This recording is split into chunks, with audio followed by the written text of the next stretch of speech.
আমরা মিশ্র পদার্থের পৃথকীকরণ প্রসেসটা পরে সময় করে দেখাবো, কারণ এটা যদি খুব সরাসরি তোমাদের করানো হতো হাতে নাতে তাহলে খুব সুন্দরভাবে বোঝাতে পারবো। আর সর্বোপরি আমরা রসায়নের শেষ অংশে চলে যাচ্ছি।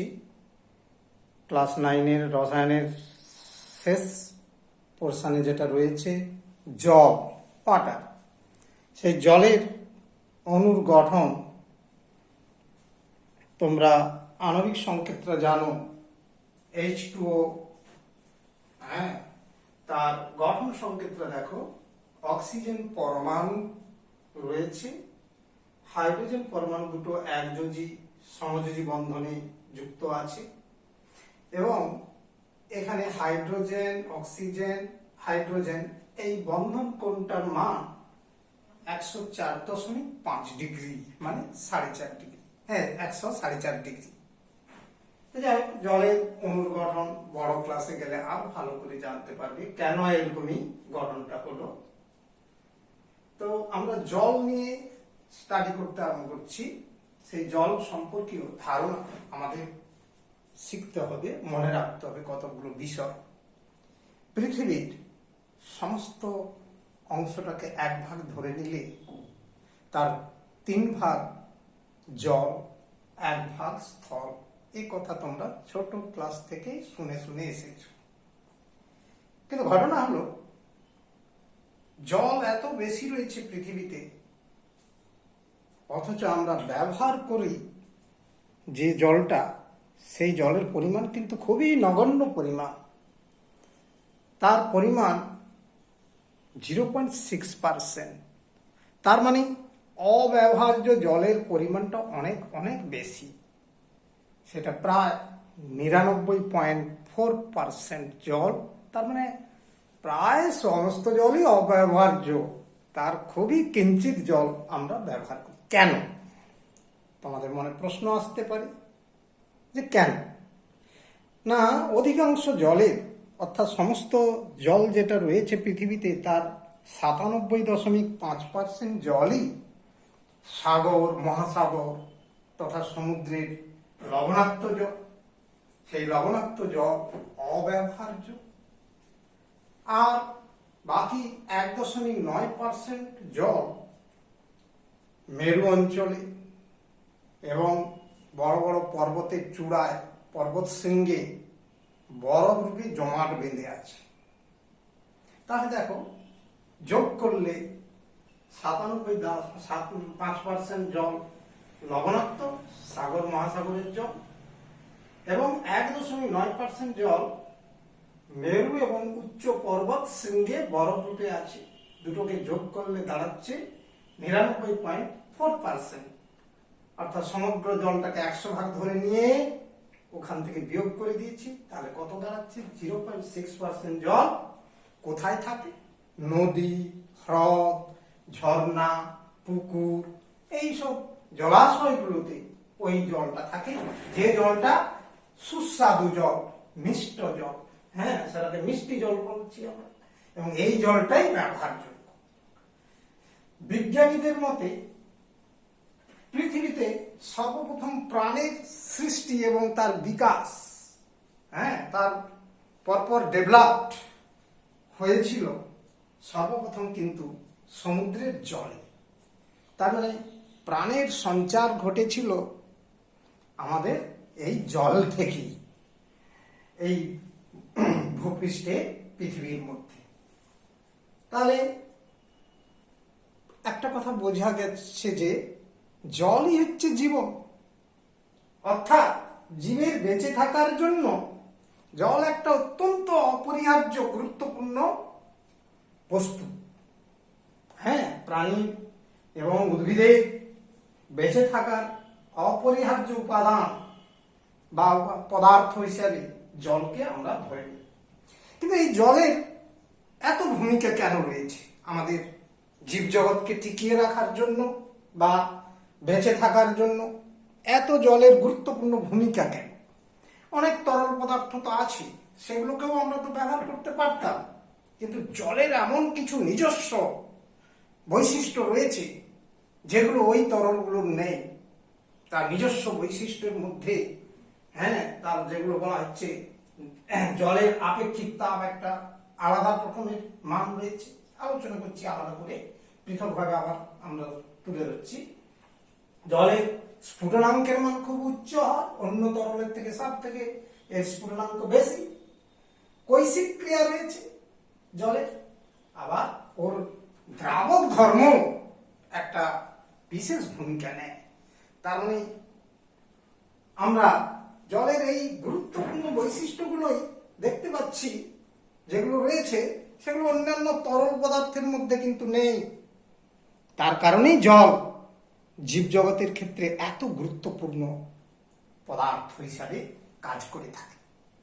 তাহলে দেখো, আমরা এই বিষয়গুলো আলাদা করে আলোচনা করছি যে জলের যে গুরুত্বপূর্ণ নিজস্ব কতগুলো বৈশিষ্ট্য রয়েছে, সেইগুলোর মধ্যে প্রথমেই আমরা যেটা ধরলাম সেটা হচ্ছে জলের আপেক্ষিক তাপ। জলের আপেক্ষিক তাপ, স্পেসিফিক হিট অফ ওয়াটার। সমস্ত কঠিন এবং তরল পদার্থের মধ্যে জলের আপেক্ষিক তাপ সব থেকে বেশি। সিজিএস পদ্ধতিতে জলের আপেক্ষিক তাপের মান 1 calorie per gram per degree centigrade. আর এসআই এককে জলের আপেক্ষিক তাপের মান 4200 joule per kilogram per kelvin.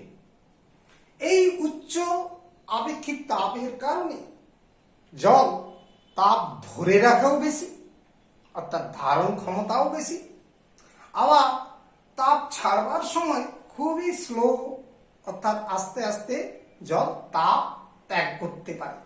আর এই বৈশিষ্ট্যটাকে কাজে লাগিয়ে আমরা অনেক গুরুত্বপূর্ণ জলে ব্যবহার করে থাকি। যেমন আমরা সেঁক দেওয়ার বোতলে গরম জলকে গরম করে, অর্থাৎ উষ্ণ জলের বোতলকেই আমরা সেঁক দেওয়ার বোতলে ব্যবহার করে থাকি ব্যথা বাত বেদনা উপশমের জন্য। সেটা একটা বিষয় হিসাবে তোমরা জেনেছো।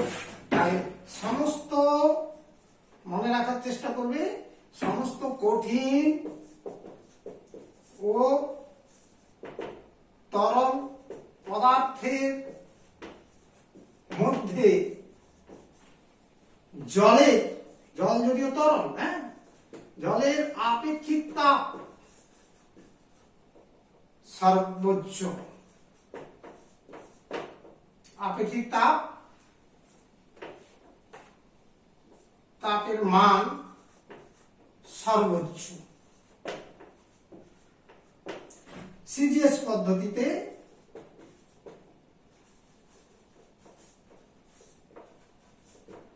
জলের আপেক্ষিক তাপ সমান, পরের লাইনে লিখছি, equal to 1 calorie per gram per degree centigrade. এবং এসআই অর্থাৎ আন্তর্জাতিক পদ্ধতিতে জলের আপেক্ষিক তাপ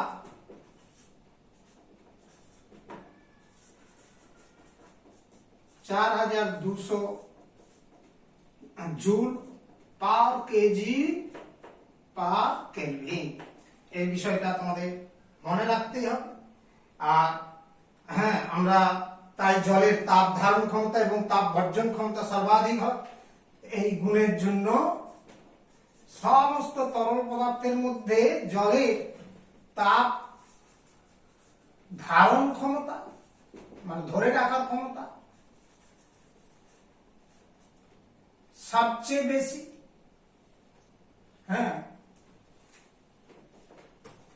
ধারণ ক্ষমতা বেশি এবং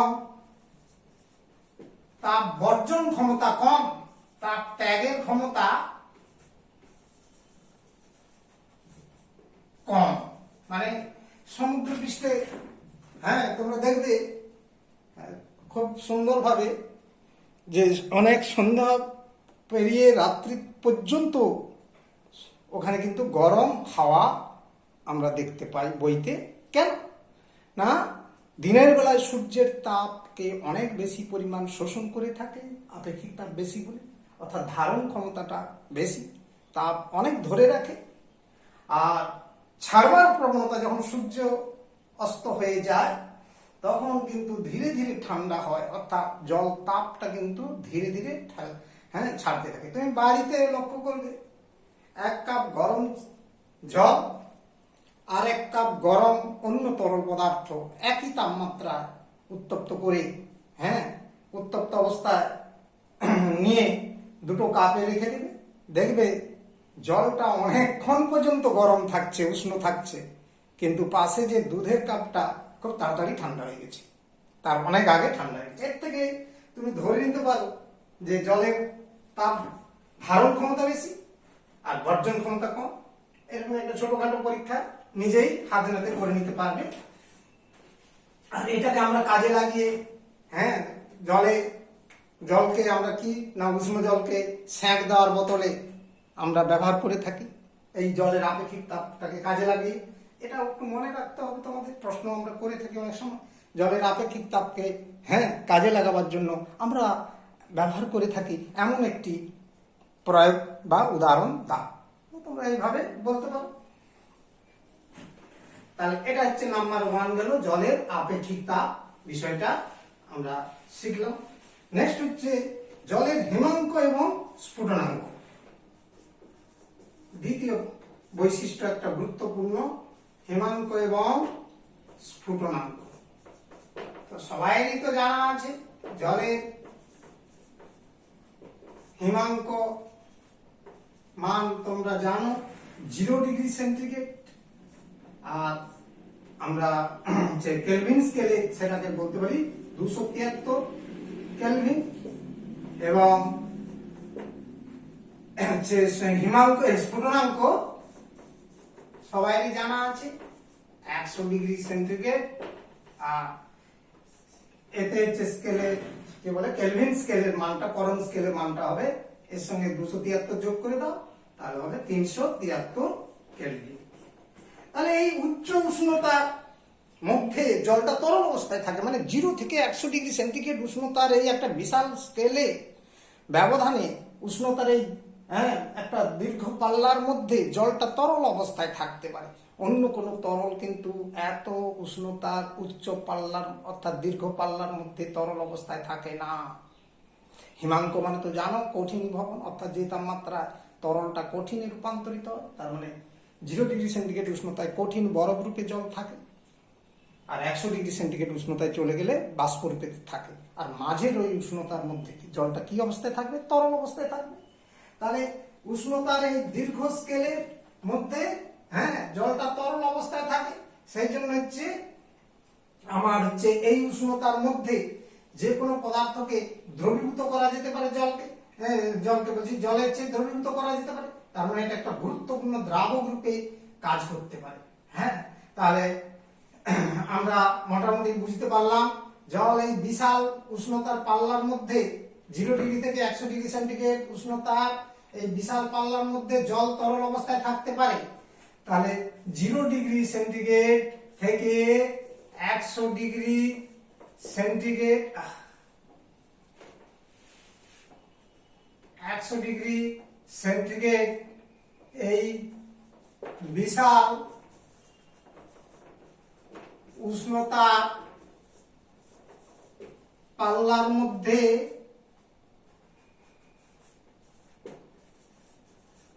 জল তরল অবস্থায়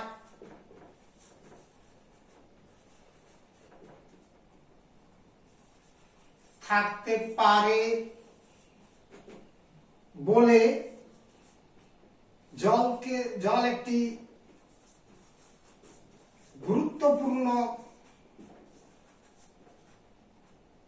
দ্রাবক ওই উষ্ণতার মধ্যে 0 থেকে 100 ডিগ্রি সেন্টিগ্রেড উষ্ণতায় 0 ডিগ্রি সেন্টিগ্রেড থেকে 100 ডিগ্রি সেন্টিগ্রেড এর মধ্যে মানে এই উষ্ণতার মধ্যে গুরুত্বপূর্ণ দ্রাবক হিসাবে ক্রিয়া করে, জলকে একটি গুরুত্বপূর্ণ দ্রাবক হিসাবে ব্যবহার করা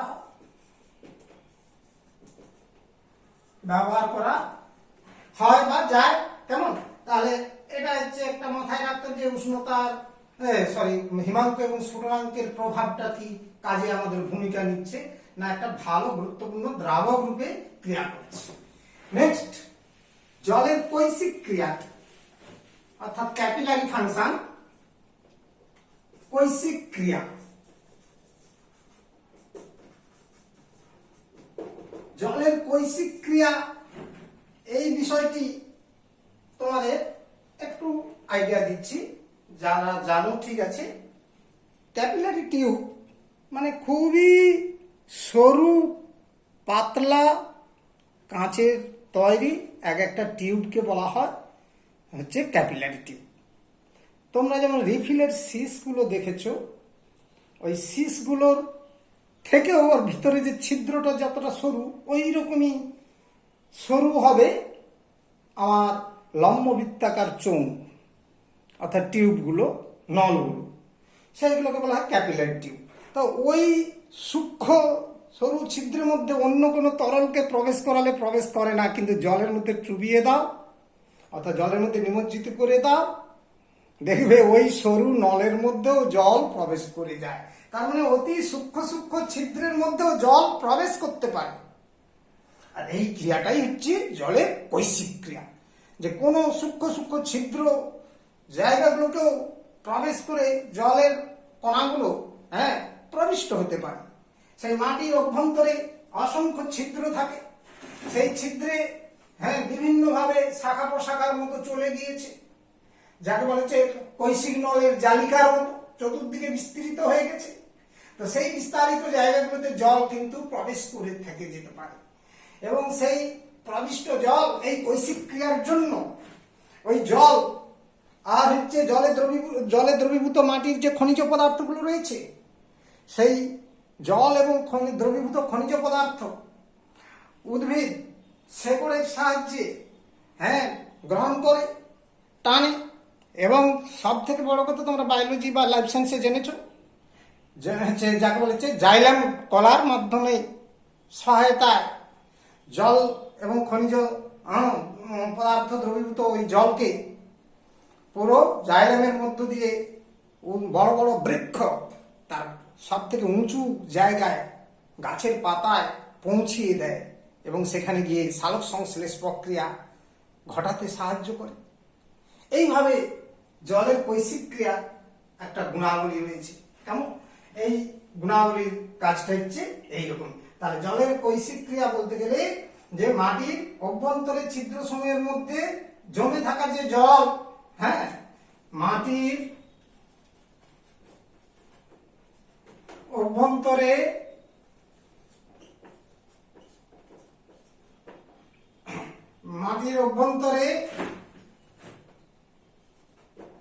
ছিদ্র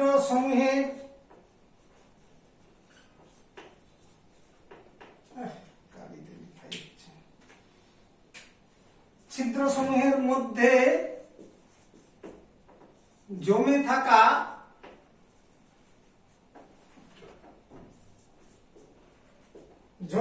জল, যা কৈশিক নলের জালিকার মতো, যা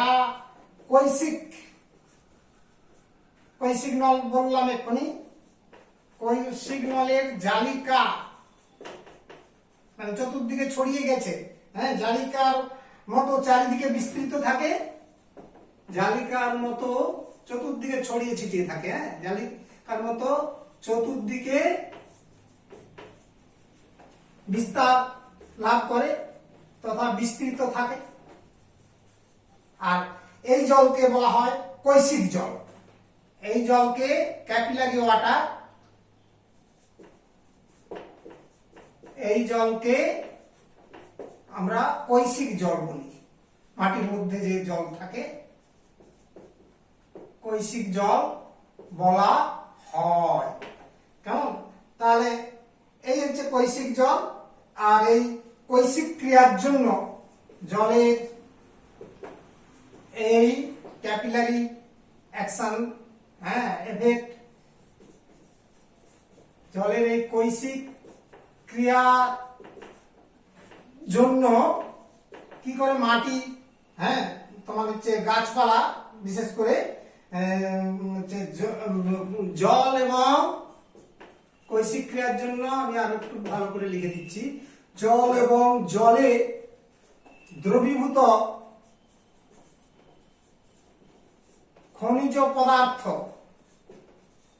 মাটির মধ্যে তো বিভিন্ন খনিজ পদার্থ থাকে, সেই খনিজ পদার্থ জাইলেম কলার মধ্য দিয়ে উদ্ভিদ জাইলেম কলার সাহায্যে বা ভেতর দিয়ে বড় বড় গাছের জাইলেম কলার মধ্য দিয়ে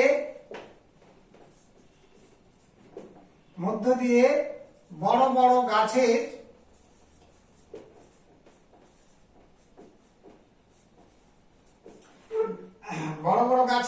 একবার উঁচুতে বা ঊর্ধ্বাংশে, বড় বড় গাছের ঊর্ধ্বাংশে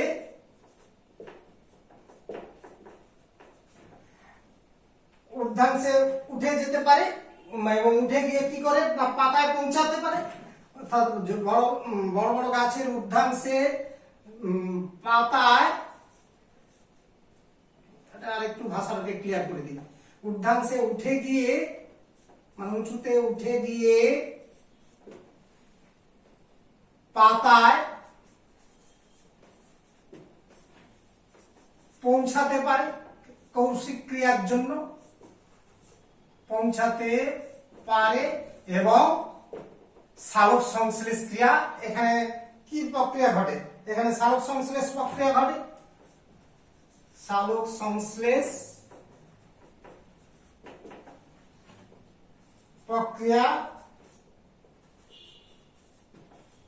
প্রক্রিয়ায় অংশ নেয় ওই পদার্থগুলো, সালোক সংশ্লেষ প্রক্রিয়ায় অংশ নেয়। কেমন, এই হচ্ছে জলের ক্যাপিলারি ফাংশন বা ক্যাপিলারি অ্যাকশন। তাহলে এইভাবে জলের কৈশিক ক্রিয়া সম্পর্কীয় ধারণা হলো। এরপর জলের দ্রাবক ধর্ম।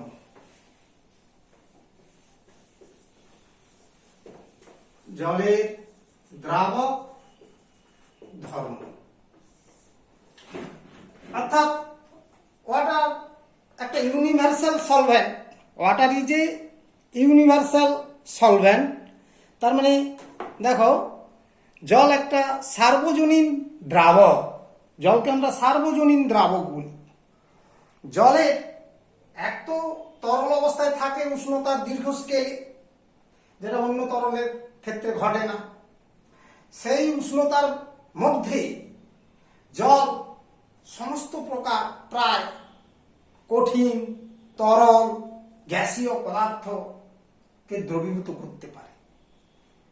গুটি কয়েক পদার্থ বাদ দিলে তার মানে অধিকাংশ কঠিন, তরল, গ্যাস এই জাতীয় পদার্থগুলোকে জল, হ্যাঁ, হচ্ছে দ্রবীভূত করতে পারে। আমি বলছি কি, লক্ষ্য করো, জল একটি সার্বজনীন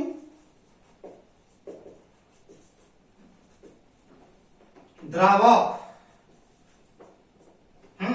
ইউনিভার্সাল সলভেন্ট। বিভিন্ন কঠিন, তরল ও গ্যাসীয় পদার্থ সহজেই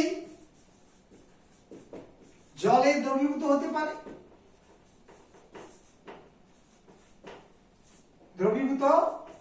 পারে,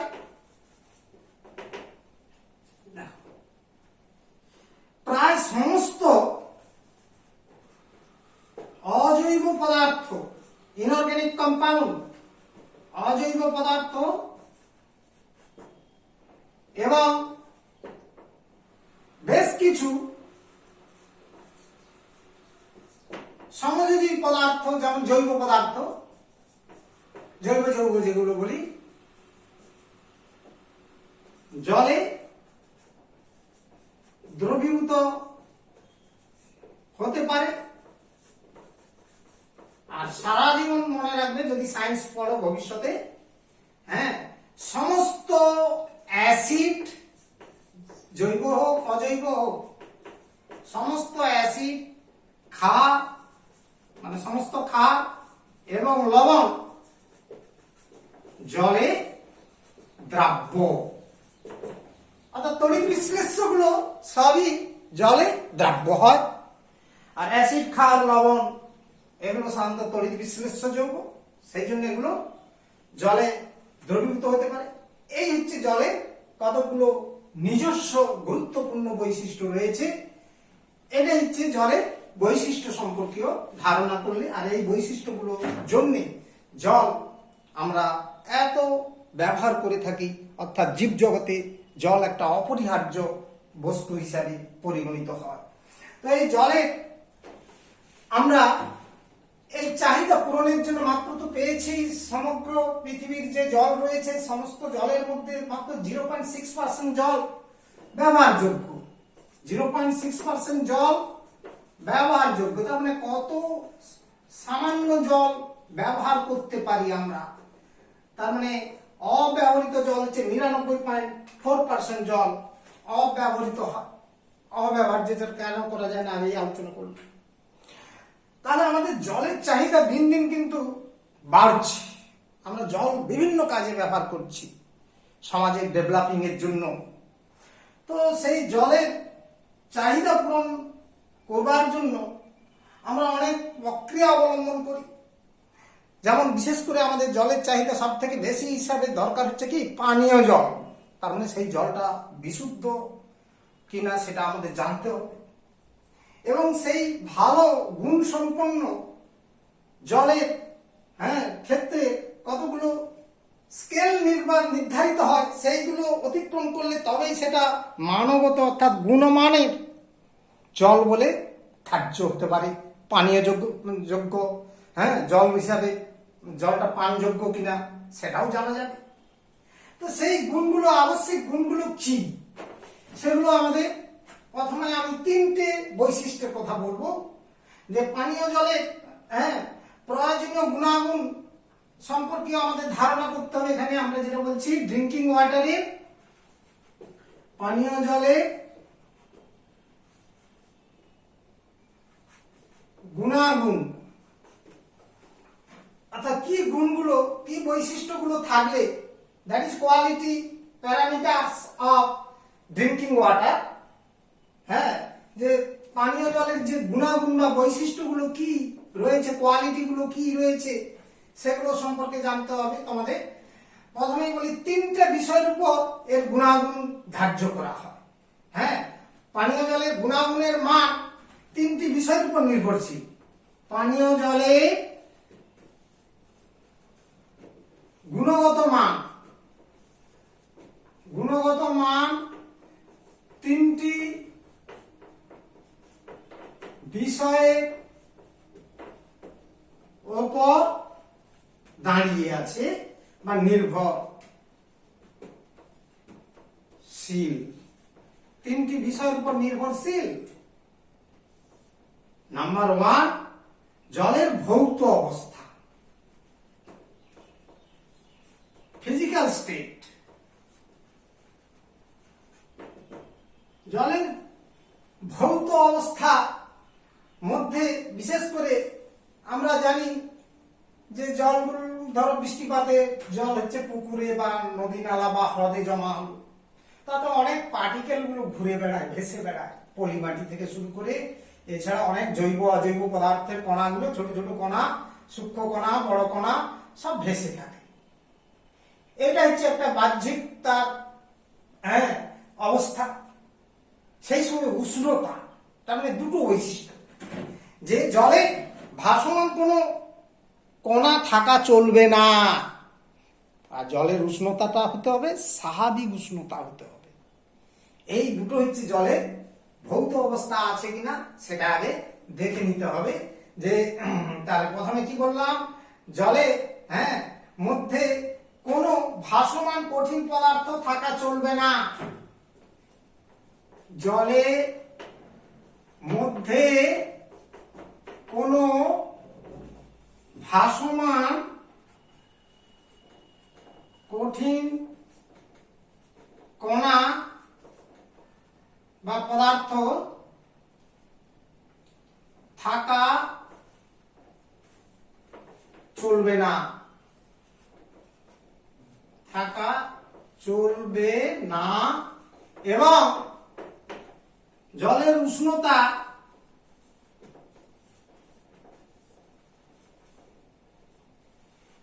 স্বাভাবিক হতে হবে, নর্মাল টেম্পারেচারে থাকতে হবে। জলের স্বাভাবিক উষ্ণতায় থাকতে হবে, জলের উষ্ণতা যেন ন্যাচারাল অবস্থায় থাকে। তার মানে অস্বাভাবিক উষ্ণতা মানে খুব হটও হওয়া চলবে না, আবার খুব ঠান্ডা। এই যেমন তোমরা ফ্রিজের জল খাচ্ছ, ওটা কিন্তু পানীয় জলের পক্ষে গুণগত মান নেই, ওটা কিন্তু নষ্ট, গুণগত মান থাকে না, অর্থাৎ ঠান্ডা জল খাওয়া যাবে না। আবার উষ্ণ জলটাও অনেক সময় আমরা খেয়ে ফেলি, সেটাও ঠিক নয়, ওটা কিন্তু আমাদের গুণগত মান নেই। তার মানে ওটা শরীরের পক্ষে অ্যাকসেপ্ট ভালোভাবে নেবে না। তার মানে স্বাভাবিক তাপমাত্রায় যদি ফুটিয়ে জল খেতে হয় আমাদের অনেক সময়, তখন সেই জলটাকে ঠান্ডা করে আবার স্বাভাবিক উষ্ণতায় আনার পর সেই জলটা খেতে হয়। ফ্রিজের জল বা ঠান্ডা জল একেবারেই পানের উপযুক্ত নয়। এটা হচ্ছে জলের ভৌত অবস্থার কথা, একটা টেম্পারেচার। আর পার্টিকেল গুলো কোনো থাকা চলবে না, কঠিন কোনো অদ্রাব্য, যে জলের মধ্যে কোনো কঠিন ভাসমান মানে যেগুলো অদ্রাব্য রয়েছে, সেই পদার্থগুলো কোনোভাবে থাকা চলবে না। এটা 1 নম্বর গেল। 2 নম্বর, রাসায়নিক উপাদান। এটা তো মারাত্মক ব্যাপার।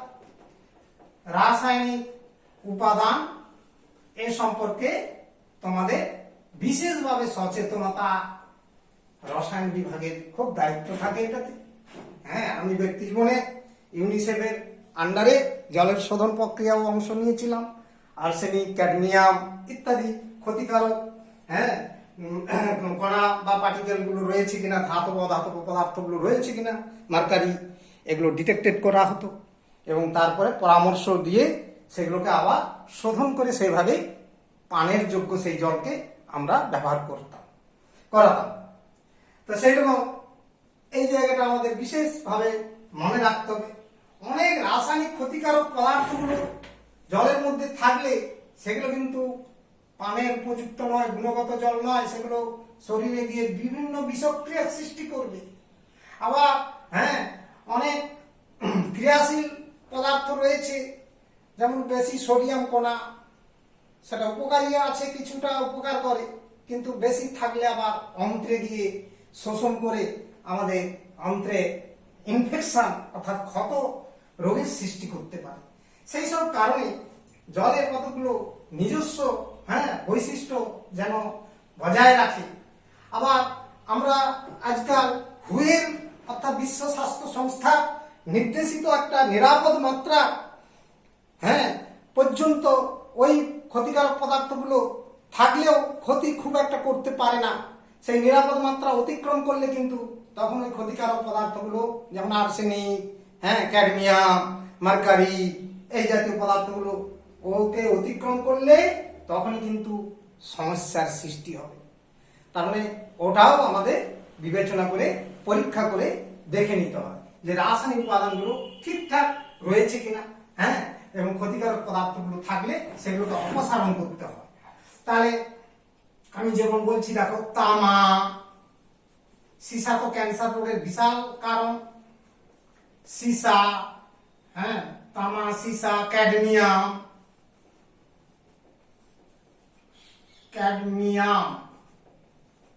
সিডি, জানো তোমরা? কি বললাম? তামা, সীসা, ক্যাডমিয়াম, আরো ধরো মার্কারি,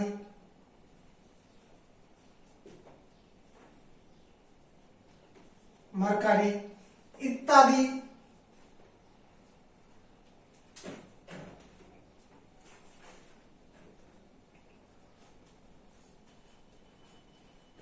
ইত্যাদি ধাতুর বিষাক্ত যৌগ,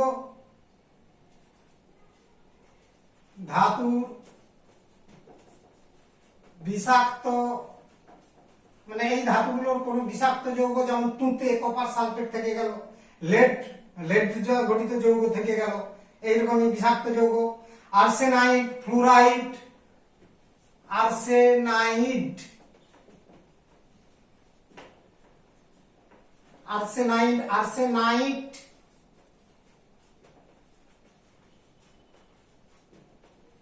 ফ্লুরাইড মানে ফ্লুরিন ম্যানায়ন, fluoride F-, chloride, bromide. Iodide কিন্তু ক্ষতিকারক না, উপকারী। হ্যালোজেনের মধ্যে আয়োডাইডটা কিন্তু উপকারী। ক্লোরাইড, ব্রোমাইড বললাম, হ্যাঁ, ইত্যাদি বিষাক্ত পদার্থ।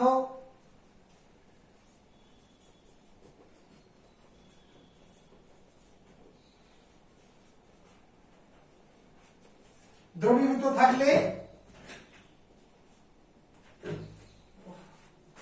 বিষাক্ত পদার্থ দ্রবীভূত থাকলে সেই জল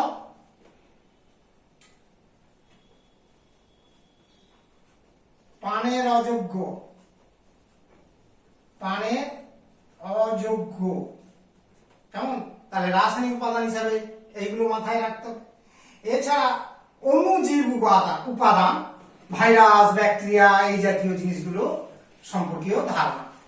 হ্যাঁ, 3 নম্বর পয়েন্টে বলছি অণুজীব,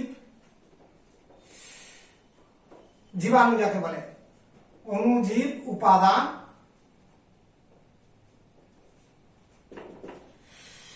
তাহলে দেখো, অণুজীব উপাদান মানে বিভিন্ন ধরনের কলিফর্ম ব্যাকটেরিয়া, কোলাই মানে এসচেরিয়া, হ্যাঁ, কোলাই যাকে বলা হয়। তাহলে দেখো এরকমই ব্যাপারটা রয়েছে যে এসচেরিসিয়া কোলাই, কোলাই, এই জাতীয় যে ব্যাকটেরিয়াগুলো যদি জলে থাকে সমস্যার সৃষ্টি হবে। এছাড়া হচ্ছে প্রোটোজোয়া, ছোট ছোট হুকাম আর কৃমি জাতীয় পদার্থগুলো থাকতে পারে। আরো বহু রকমের ভাইরাস রয়েছে। হ্যাঁ, সেই ভাইরাসগুলো যদি জলের মধ্যে থাকে তাহলে কিন্তু জলের পক্ষে মানে শরীরের পক্ষে খুবই ক্ষতিকারক, স্বাস্থ্য হানিকারক হয়ে থাকে, স্বাস্থ্যের হানি করতে পারে। সেই কারণে এগুলো সম্পর্কেও আমাদের ধারণা করে রাখতে হবে যে বিভিন্ন ধরনের কলিফর্ম ব্যাকটেরিয়া, বিভিন্ন ধরনের কলিফর্ম ব্যাকটেরিয়া, এটা কি করে সৃষ্টি হয় জানো? মলমূত্র, অর্থাৎ জীব প্রাণীকুলে মলমূত্র যদি পড়ে থাকে, হ্যাঁ, কোনো কারণে মলমূত্র ওর মধ্যে জলের মধ্যে মিশে গেছে, তাহলে কিন্তু তার থেকে কলিফর্ম ব্যাকটেরিয়া সৃষ্টি হতে পারে। এসচেরিসিয়া কোলাই, যাকে কোলাই বলি সংক্ষেপে, এটা ছোট সি দিলেও হয়। এসচেরিসিয়া কোলাই এই ব্যাকটেরিয়া রয়েছে। কলেরা সৃষ্টিকারী, যেমন ভিব্রিও কলেরি, হ্যাঁ, কলেরা রোগের সৃষ্টিকারী, কলেরা রোগ সৃষ্টিকারী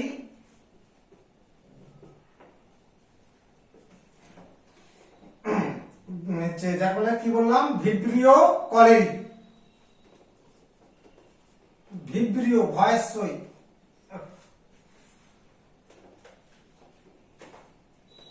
কালিটাও ঠিক কাজ করছে না।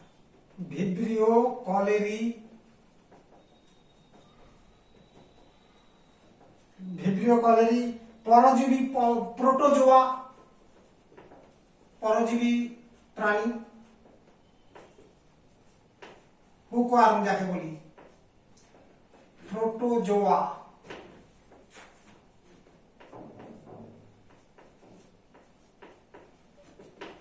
এবং বিভিন্ন ভাইরাস,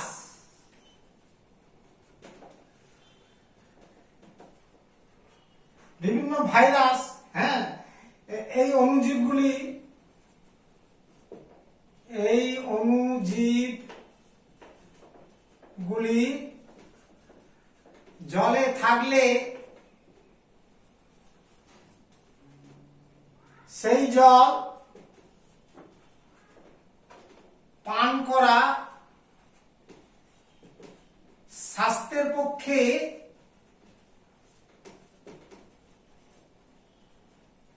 খুবই বিপজ্জনক। খুবই বিপজ্জনক। হ্যাঁ, ওই জল স্বাস্থ্যের পক্ষে খুবই বিপজ্জনক হয়ে দাঁড়াবে, এই জন্য এগুলো খাওয়া যাবে না। হ্যাঁ, এই জল খাওয়া যাবে না। তাহলে দেখো এই তিনটা বিষয়ের উপর আমরা হচ্ছে পানীয় জলের গুণগত মানটা আমরা নির্ণয় করি। প্রথমে বললাম ভৌত অবস্থা, দ্বিতীয় পাঠে আমরা বললাম রাসায়নিক উপাদান, তৃতীয় পাঠে আমরা বললাম হচ্ছে অণুজীব উপাদান। এগুলো থাকলে সমস্যা সৃষ্টি হবে এবং সেটাকে বলা হচ্ছে গুণমান অত্যন্ত খারাপ সেই জলে, এবং সেগুলো হচ্ছে পানের অযোগ্য হিসাবে মানে বিবেচিত হবে। এবার আমরা এখানে একটা টার্ম পড়লাম, সেই টার্মটা আমাদের জানতে হবে। কলিফর্ম কাউন্ট, এই একটা টার্ম জানতে হবে। কলিফর্ম ব্যাকটেরিয়ার পরিমাণ নির্ণয়ের পরীক্ষা একটা করা হয় কলিফর্ম কাউন্টের সাহায্যে, অর্থাৎ মানুষের দেহে রোগ জীবাণু সৃষ্টিকারী কলিফর্ম ব্যাকটেরিয়ার উপস্থিতির পরীক্ষা করা হয় কলিফর্ম কাউন্টের সাহায্যে। এটা মাথায় তোমাদের রাখতে হবে যে মানুষের দেহে রোগ জীবাণু কলিফর্ম ব্যাকটেরিয়ার উপস্থিতি মানুষের দেহে রোগ জীবাণু কলিফর্ম ব্যাকটেরিয়া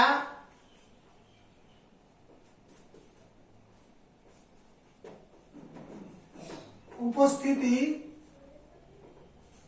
ব্যাকটেরিয়ার উপস্থিতি পরীক্ষা করা হয় কলিফর্ম কাউন্টের সাহায্যে। মানে কলিফর্ম কাউন্ট দ্বারা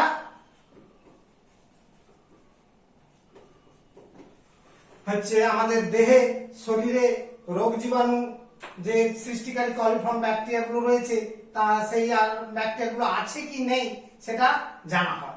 এর ডেফিনেশন যেমন আমরা আমাদের শরীরে তো জলীয় অংশ রয়েছে, আমাদের তো মোট ভরের 70% জল, এটা তোমাদের মনে রাখা দরকার। আমি আবার একবার মনে করে দিচ্ছি, প্রত্যেক মানুষের শরীরের টোটাল যে ভর রয়েছে মানে ওজনই ধরো, তার ওজনের 70% অর্থাৎ একটা মানুষের ভর যদি 50 কেজি হয় তাহলে তার কত কেজি জল আছে তার মধ্যে শরীরে? না 35 কেজি, 70% জল শরীরের মধ্যে থাকে। তো কাজে সেই জলের প্রতি 100 সিসিতে কলিফর্ম ব্যাকটেরিয়ার সংখ্যা কতগুলো রয়েছে সেটাকেই বলা হয় কলিফর্ম কাউন্ট। তাহলে দেখো আমরা কলিফর্ম কাউন্ট কাকে বলা হয় দেখো না, প্রতি 100 সিসি আয়তন জলের মধ্যে কলিফর্ম ব্যাকটেরিয়ার উপস্থিতির সংখ্যা কি? প্রতি ডেফিনেশনটা লিখছি, প্রতি 100 সিসি আয়তনে জলে উপস্থিত কলিফর্ম ব্যাকটেরিয়া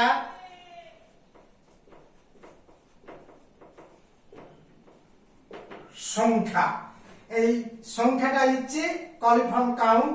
মানে বলা হতে পারে ওই জলের কলিফর্ম কাউন্ট বলা হয় সংখ্যাকে, ওই যে জলের নমুনা নিয়েছো সেই ওই জলের কলিফর্ম কাউন্ট বলা হয়। কেমন? তাহলে কলিফর্ম কাউন্ট বলতে গেলে খুব সহজে 100 সিসি জল নিয়ে নিবে, তাতে কাউন্ট করতে হবে কত পরিমাণ কলিফর্ম ব্যাকটেরিয়া রয়েছে, সেই সংখ্যাটাই হচ্ছে তার কলিফর্ম কাউন্ট। তাহলে এই হচ্ছে কলিফর্ম কাউন্ট। আর পানীয় জলের ক্ষেত্রে কলিফর্ম কাউন্টের মান এটা মনে রাখার চেষ্টা করবে যে পানীয় জলে কলিফর্ম কাউন্টের মান 0 ধরা হয়। হ্যাঁ, 0 হয় যে তবেই হচ্ছে কলিফর্ম কাউন্ট যদি 0 হয় তবেই সেই জলটা পান করা যাবে। এটা মানে একবারে জীবাণু থাকা চলবে না, এই ব্যাকটেরিয়া থাকা চলবে না। মলমূত্র থেকে যে ব্যাকটেরিয়াগুলো সৃষ্টি হয় সেগুলো হচ্ছে কলিফর্ম ব্যাকটেরিয়া। যেমন ইকোলাই একটি কলিফর্ম ব্যাকটেরিয়ার উদাহরণ তোমাকে যদি চায়, প্রশ্ন একটা দিচ্ছি, দেখো একটি কলিফর্ম ব্যাকটেরিয়া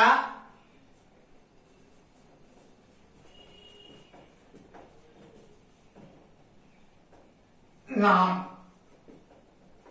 লেখো।